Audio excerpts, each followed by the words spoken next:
snowman was a jolly happy soul, with a corncob pipe and a button nose and 2 eyes made out of coal.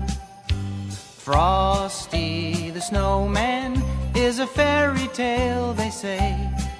He was made of snow, but the children know how he came to life one day. There must have been some magic in that old silk hat they found, for when they placed it on his head, he began to dance around.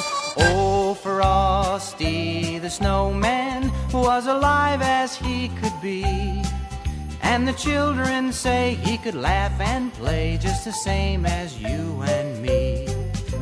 Frosty the Snowman knew the sun was hot that day, so he said, let's run and we'll have some fun now before I melt away. Down to the village with a broomstick in his hand, running here and there all around the square, saying, catch me if you can.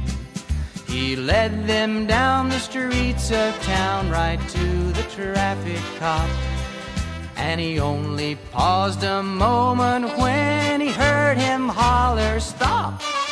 For Frosty the Snowman had to hurry on his way, but he waved goodbye, saying, don't you cry, I'll be back again someday. Thumpity thump, thump, thumpity thump, look at Frosty go. Thumpity thump, thump, thumpity thump, over the hills of snow.